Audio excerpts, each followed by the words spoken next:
ఆంధ్రప్రదేశ్ ప్రభుత్వం అంగన్వాడీలకు final warning అయితే ఇచ్చింది. ఇంతకు మించి పైసా పెంచబోం అంటూ కూడా అంగన్వాడీలకు ఆంధ్రప్రదేశ్ ప్రభుత్వం ఫైనల్ వార్నింగ్ ఇచ్చిన నేపథ్యంలో అంగన్వాడీల భవిష్యత్ ఏంటి, అంగన్వాడీలు ఏం చేయబోతున్నారు అనే అంశానికి సంబంధించి మనతో మాట్లాడేందుకు ప్రముఖ సీనియర్ జర్నలిస్ట్, ప్రముఖ రాజకీయ విశ్లేషకులు సిఎస్ రావు గారు మనతో ఉన్నారు. ఆయనతో మాట్లాడదాం. Sir hi sir. Hello Krishna. Sir, Andhra Pradesh ప్రభుత్వం అంగన్వాడీలకు షాక్ అయితే ఇచ్చింది, ఫైనల్ వార్నింగ్ ఇచ్చింది. ఇంతకు మించి ఒక్క పైసా పెంచబోం అంటూ కూడా అంగన్వాడీలకు ఆంధ్రప్రదేశ్ ప్రభుత్వం ఫైనల్ వార్నింగ్ ఇచ్చిన నేపథ్యంలో ఇప్పుడు అంగన్వాడీల భవిష్యత్ ఏంటి, వాళ్ళు ఏం చేయబోతున్నారు అంటే ఏం చెప్తారు? ఆల్రెడీ 10 రోజుల నుంచి వాళ్ళు రకరకాల ఆందోళనలు చేస్తూ వస్తున్నారు. ప్రతి మండల హెడ్ క్వార్టర్లో, జిల్లా హెడ్ క్వార్టర్లో కూడా ఆందోళన చేస్తూ ఉన్నారు. వాళ్ళు అక్కడ ఉండేటువంటి అంగన్వాడీ కేంద్రాలకు తాళాలు వేసేస్తున్నారు. కొన్ని తాళాలు పగలగొడుతున్నారు, వాలంటీర్లు పగలగొడుతున్నారు, అలాగే సచివాలయ ఉద్యోగులు పగలగొట్టి అవి తీస్తున్నారు. ఈ నేపథ్యంలో ఘర్షణ వాతావరణం నెలకొంది. వాళ్ళకను అంగన్వాడీలకి అలాగే సచివాలయ ఉద్యోగులకి మధ్య కొన్ని చోట్ల ఘర్షణ వాతావరణం కూడా నెలకొంది. ఈ నేపథ్యంలో దీన్ని ఏదో ఒక రకంగా పరిష్కరించాలని చెప్పి ప్రభుత్వం భావించి బొత్స సత్యనారాయణ ఆధ్వర్యంలో ఒక కమిటీ వేసింది. బొత్స సత్యనారాయణ ఆధ్వర్యంలో కమిటీ ఏం చెప్పింది? ఎట్టి పరిస్థితుల్లో మేము జీతాలు పెంచేటువంటి పరిస్థితి లేదు, ఇప్పుడు పెంచలేము అని చెప్పి చాలా క్లియర్గా చెప్పారు. అలాగే ఆ మంత్రి స్త్రీ సంక్షేమ శాఖ మంత్రిగా ఉన్నట్టు ఉషశ్రీ కూడా నిన్న ప్రెస్ మీట్ పెట్టారు. ప్రెస్ మీట్ పెట్టి మేము జీతాలు పెంచేది లేదని చెప్పి చాలా క్లియర్గా చెప్పేశారు. అయితే ఒక చిన్న వెసులుబాటు ఏం కల్పించారంటే, రిటైర్డ్ సమయంలో అంగన్వాడీ వర్కర్స్కి ఇచ్చేటువంటి 50,000 రూపాయలని మేము 1,00,000 రూపాయలు చేసామని, ఒకటి హెల్పర్స్కి 20,000 నుంచి 40,000 చేసామని చెప్పి చెప్పారు. ఇంతకు మించి మేము ఏం చేయలేము అని చెప్పి చెప్పారు. అలాగే మీటింగులకి ఐసిడిఎస్ మీటింగులకు వస్తుంటారు. ఆ మీటింగులకు వచ్చినప్పుడు మాత్రమే టీఏడిఏలు ఇస్తాము అని చెప్పారు. అంత తప్ప రొటీన్గా మేము టీఏడిఏలు ఇవ్వము. కేవలం జిల్లా అధికారులు కానీ లేదంటే అక్కడ ఉండేటువంటి అధికారులు ఎవరైనా మీటింగులు పెడితే ఐసిడిఎస్ అధికారులు ఆ మీటింగ్లకి కాల్ఫర్ చేసినప్పుడు మాత్రమే టీఏడిఎల్ ఇస్తాము, మిగతా రోజుల్లో టీఏడిఎల్ కానీ ఏది వర్తించదని చెప్పి చాలా క్లియర్గా చెప్పారు. సో దీంతో వాళ్ళు పెట్టినటువంటి 9 డిమాండ్లలో ఒక 3 సుమారుగా నెరవేరిని. ఇంకోటి ఏంటంటే రిటైర్మెంట్ ఏజ్ని 50 నుంచి 52 సంవత్సరాలకి పెంచారు. సో అంగన్వాడీలకు సంబంధించినటువంటి రిటైర్మెంట్ ఏజ్ని 60 నుంచి 62 ఇయర్స్కి చేశారు. అదొక చిన్న వెసులుబాటుగా కనిపిస్తుంది. అయితే ఇక్కడ ఒక క్లారిటీ ఇవ్వడం జరిగింది కృష్ణ. ఇది ఒక చాలా ఇంపార్టెంట్ పాయింట్. ఎందుకంటే అంగన్వాడీలకి ప్రభుత్వానికి మధ్య ఉన్నటువంటి అది అవగాహన లోపమా లేదంటే వాళ్ళ ఆలోచన విధానం అనేది తెలియదు. కానీ యాక్చువల్గా 2019 ఎన్నికల సందర్భంగా మేము తెలంగాణ కంటే కూడా ఎక్కువ, ఒక 1,000 రూపాయలు ఎక్కువగా మీకు అంగన్వాడీ టీచర్స్కి మేము గౌరవ వేతనం ఇస్తామని చెప్పి చెప్పారు. ఇప్పుడు ఏంటంటే వీళ్ళకి 13,650 రూపాయలు చేశారు. ఎవరికి? తెలంగాణలో ఉండేటువంటి అంగన్వాడీ టీచర్స్కి. అక్కడ ఆంధ్రప్రదేశ్లో 11,500 రూపాయలు ఉంది ప్రస్తుతం. అయితే ఇప్పుడు ఏమంటున్నారంటే, తెలంగాణలో ఇప్పుడు 13,650 రూపాయలు ఉంది కాబట్టి దాని మీద ఒక 1,000 రూపాయలు అదనంగా అనేది అంగన్వాడీలు కోరుతున్నటువంటి చేస్తున్నటువంటి డిమాండ్. అయితే ఇక్కడ అంగన్వాడీలకి ఎన్నికలప్పుడు 2019 నాటికి ఎంత ఉందో దాని మీద ఒక 1,000 రూపాయలు ఆల్రెడీ ఇచ్చేసాము. అంతకుముందు వీళ్ళకి ఇక్కడ 1,000 రూపీస్ ఉంది, 10,000 రూపాయలు ఉంది, 10,500 ఉంది, 10,500 ఉంది తెలంగాణలో. సో జగన్మోహన్ రెడ్డి అధికారులు రాగానే దాన్ని ఒక 1,000 రూపాయలు పెంచి 11,500 చేసేసారు. సో కాబట్టి మేము ఇచ్చినటువంటి హామీని నెరవేర్చాము, కాబట్టి ఇంతకన్నా మేము పెంచము అని చెప్పేశారు. సో 11,500 అంగన్వాడీస్కి ఇప్పుడు అక్కడ ఇస్తున్నారు, హెల్పర్స్కి 7,000 ఇస్తున్నట్టున్నారు. సో కాబట్టి దీన్ని మేము ఇంకా పెంచలేము అని చెప్పేశారు. ఆల్రెడీ మేము ఇచ్చినటువంటి హామీ నెరవేరిపోయింది.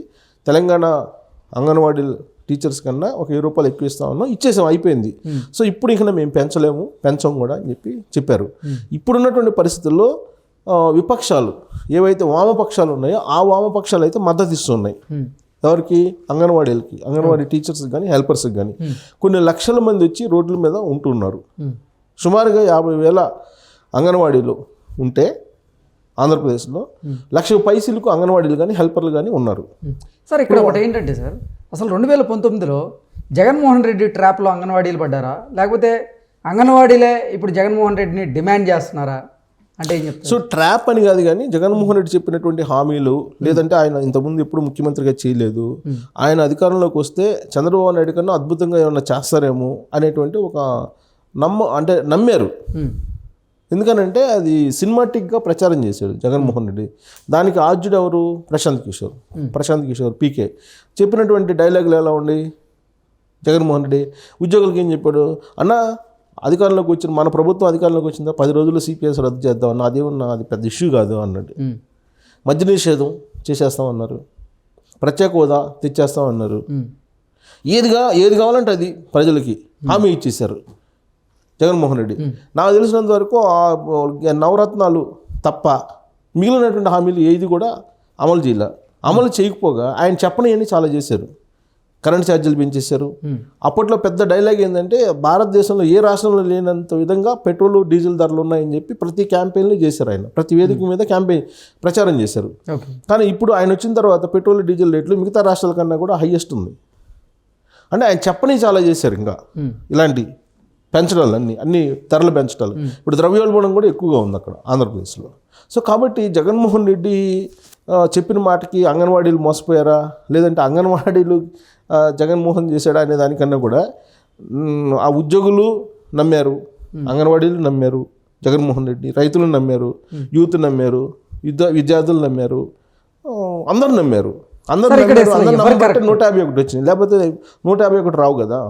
ఇప్పుడు జగన్మోహన్ రెడ్డి అధికారంలోకి వచ్చిన తర్వాత అప్పుడేమో ఒక్క ఛాన్స్ ఇవ్వండి, ఒక్క ఛాన్స్ ప్లీజ్ అన్నాడు. ఒక్క ఛాన్స్ ఇవ్వండి, మీరు నేను ఒక అద్భుతమైన ముఖ్యమంత్రిగా మీ ముందు ఉంటాను అని చెప్పారు. అవినీతి రహిత పాలన అన్నాడు. అవినీతి రహిత పాలన అని చెప్పి ప్రామిస్ చేశాడు ఆయన. ఇప్పుడు అవినీతి రహిత పాలన ఆంధ్రప్రదేశ్లో ఉందా? అవినీతి తారాస్థాయిలో ఉంది. సో కాబట్టి అంటే ఆయన ఏమంటాడు, నేను బటన్ నొక్కితే డబ్బులన్నీ వేస్తాను, ఇంకా అవినీతి ఎక్కడ ఉందని అంటారు.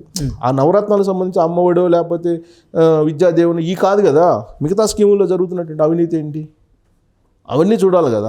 సో అవినీతి రహిత పాలన అనే దానికి అసలు అది ఘోరంగా ఫెయిల్ అయిపోయింది. సో మద్యం కుంభకోణం, ఇసుక కుంభకోణం, ఇవన్నీ ఎవరు చెప్తారు సమాధానం? సో కాబట్టి జగన్మోహన్ రెడ్డి గురించి 2019 ఎన్నికల వరకు ఒక ఒపీనియన్ ఉండేది జర్నలిస్టులకు కూడా. ఇప్పుడు నాలాంటి వాళ్ళకి కూడా, నేను కూడా జగన్మోహన్ రెడ్డి పాదయాత్రకు పోయేటప్పుడు నేను కూడా వెళ్ళాను. ఆయనతో దాదాపు 22 అవర్స్ మేము ఇంటరాక్ట్ అయ్యాం, సీనియర్ జర్నలిస్టులు అందరం కలిసి కూడా. అప్పుడు మేము కూడా మాలాంటి వాళ్ళం కూడా ఒక కొత్త తరం వస్తుంది, కొత్త తరహా వస్తారు, ఆయన విశ్వసనీయత, మడమ తెప్పని మాట తప్పినటువంటి వంశము, ఇలా ఉండకూడదు, రాజకీయాలు భ్రష్టు పెట్టిపోయినాయి, అది చెప్పేవాళ్ళు ఆ రోజు చెప్పినటువంటి మాటలు. అందుకే నేను పాదయాత్ర చేస్తున్నానంటే మేము కూడా ఆల్ ది బెస్ట్ చెప్పాం. అప్పుడు చెప్పిన వాళ్ళు నేను కూడా ఉన్నా, ఆల్ ది బెస్ట్ చెప్పి ఆయనకి సహకారం అందిస్తామని చెప్పి వచ్చాం. కానీ సీన్ కట్ చేస్తే ఇప్పుడు ఏమవుతుంది, ఇప్పుడు అంగన్వాడీల విషయం తీసుకో, టీచర్స్, ప్రభుత్వ ఉద్యోగులు తీసుకో, అన్ని రంగాలు ఇప్పుడు అసంతృప్తిగా ఉన్నట్టు కనిపిస్తూ ఉన్నాయి. ఇప్పుడు అంగన్వాడీలు రోడ్డు మీదకి వచ్చేసారు, కొన్ని లక్షల మంది రోడ్డు మీదకి వచ్చారు.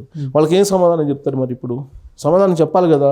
ఇప్పుడు ఆల్మోస్ట్ 10 రోజుల నుంచి వాళ్ళు ఆందోళన చేస్తుంటే ఆందోళన రోజుకి ఉధృతం అవుతుంది. వామపక్ష పార్టీలన్నీ కూడా, వామపక్ష పార్టీలు, దాని అనుబంధ సంఘాలన్నీ కూడా మద్దతు ఇస్తున్నాయి వాళ్ళకి. సో దీంతో ఘర్షణ వాతావరణం నెలకొంది.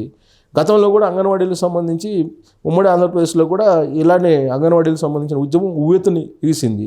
సీన్ కట్ చేస్తే చంద్రబాబు నాయుడు అధికారంలో నుంచి దిగిపోయాడు అప్పట్లో, 2004 అనుకుంటా, 2004లో. సో ఇప్పుడు జగన్మోహన్ రెడ్డికి కూడా అదే స్థాయిలో 2004లో చంద్రబాబు నాయుడికి ఎంత వ్యతిరేకతగా అంగన్వాడీలు ఉన్నారో ఇప్పుడు జగన్మోహన్ రెడ్డికి అంతే వ్యతిరేకతగా కనిపిస్తుంది. సో కాబట్టి ఇప్పుడు వాళ్ళేమో మేము చేయలేము, ఇప్పుడు మేము చేయలేము అని అంటున్నారు.